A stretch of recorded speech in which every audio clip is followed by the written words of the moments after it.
ازيكم يا بنات، عاملين ايه؟ يا رب تكونوا بخير. شايفين المنظر ده بسبب بس ان المية كانت قطعة امبارح من الساعة 7 لحد دلوقتي. المية كانت قطعة، الحمد لله المية جت. شايفين المنظر؟ عايزة اقول لكم ان انا كنت متضايقة جدا جدا جدا على منظر المواعين ده بصراحة. وانا لما بشوف الحوض كده بتعفرت، مش عارفة، بحس ان الشقة كلها مش نظيفة يا بنات والله، وبتضايق جدا جدا. يلا بينا نعملهم مع بعض كده، وكل اللي وراها حاجة تقوم تعملها في البرد دوت. يلا بينا يا بنات نتبل المواعين دي كمية كبيرة يعني محترمة. يلا بينا. وكمان هنعمل اكل، كمان هسلق كرنب، كمان هعمل النهاردة غدا بسيط. يلا بينا نشارك يومنا مع بعض ونشوف هنعمل ايه. اهم حاجه نغسل بميه دافيه المواعين عشان المواعين تنضف، وكمان عشان انتوا ما تبردوش يعني. تمام يا بنات؟ يلا هنقول بسم الله كده، وكل اللي وراه حاجه يقوم يعملها يا بنات. ما تكتليش في البرد ده، البرد ده مش عايز كسل، عايز شغل. اللي فضلنا بالوضع ده عنا ايه؟ هيبقى مش حلو.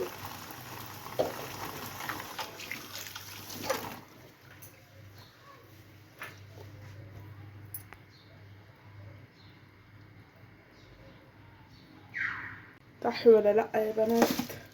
فننضف كده اول باول، وما نخليش حاجه في المطبخ. بس انا والله بصراحة اول مرة اشوف مطبخي كده بسبب ان المية قطعة. طبعا عملت الغدا امبارح والكلام دوت، فاللي هو الدنيا. ولان والله العظيم يعني امبارح انا كنت منضفة البيت كله ومسحة البيت ومنضفة يعني.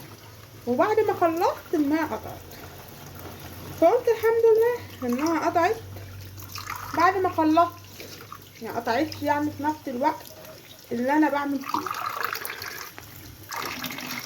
بس بصراحة كنت متضايقة جدا جدا عشان المنظر ده.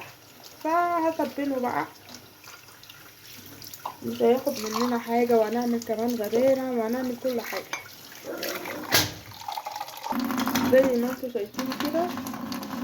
نخلي المواعين كلها شمعة مدورة، شمعة منورة. هاي يا بنات نخليها شمعة منورة. ادعكي ادعكي بضمير، بضمير. ليه بقى؟ عشان تنضف منك، محدش يقول عليكي معفنة. لازم تخلي مواعينك كلها شمعة منورة. تمام؟ اهم حاجة يا قمر انت وهي لو وراكي مواعين ما تكسليش وتفضلي ماسكة التليفون وقاعدة بتتفرجي على الفيديوهات وكل الكلام ده. لا، احنا نصيحة من نفسك يا بنات، قوموا نضفوا بيوتكم. انا اعرف ناس تفضل قاعدة، الله اكبر الله اعلم.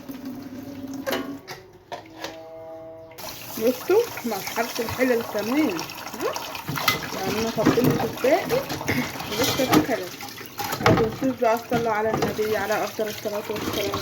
صلوا على النبي، صلوا على النبي كده من قلبكم. طول ما انتوا بتعملوا الحاجة ان ربنا يبارك في عيشتكم وفي كل حاجة حوالينا. صلوا على النبي.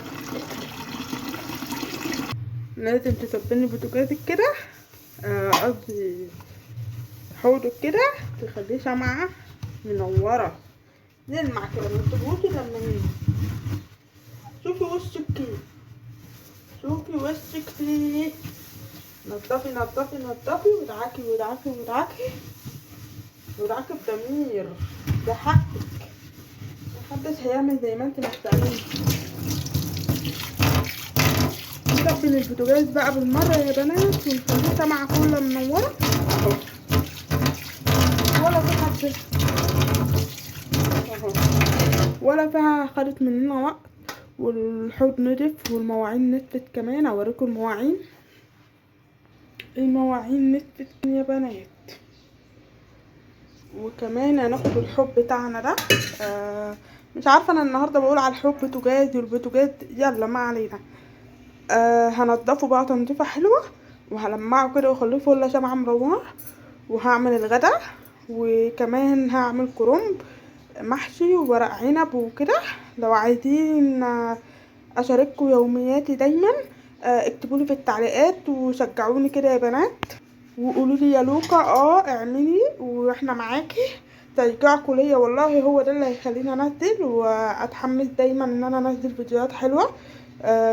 ايا كان بقى يوميات، وصفات، اللي انتوا عايزينه ان شاء الله. هنبتدي ننضف البوتاجاز نخليه شمعة كلها منورة. بتختري بايه يا لوكا؟ انا بحط كرور الوان وكرور ابيض مع صابون المواعين بتاعي يا بنات عشان تبقوا عارفين يعني. ولما بعوز انضف الفرن بتاعي بسخنه. وعايزه اقول لكم بقى ايه، يبقى ريحته جميل. بس انا بصراحه الكرور الالوان ده انا بجيبه من عند الراجل سايب، حلو قوي قوي، ريحته جميله جدا بجد يعني بامانه. زي ما انتوا شايفين كده لمعت البوتاجاز خليته فل شمعة منوره وزي الفل. هبتدي بقى اعمل الغدا بتاعي. لو عايزين بقى تشوفوا الغدا بتاعي النهارده شجعوني كده في التعليقات وقولوا لي يا لوكا كملي ورينا الغدا. انا هعمل غدا بسيط جدا، طريقه سهله جدا وموفر جدا في الغلا اللي احنا فيه ده. ربنا يرحمنا. لو عجبت القناه متنسوش تشتركوا في القناه وتفعلوا الجرس وتحطوا لي لايكات حلوه كده زيكم وشجعوني دايما بأمر الله. هتلاقوني دايما معاكم كل يوم في فيديو، بس تشجيعكم ليا هو ده اللي هيخليني اكمل ان شاء الله. يا رب يكون الفيديو النهارده بتاع ترتيب المواعين كده عجبكم. وان شاء الله الفيديو الجاي هوريكم هعمل غدا ايه بأمر الله.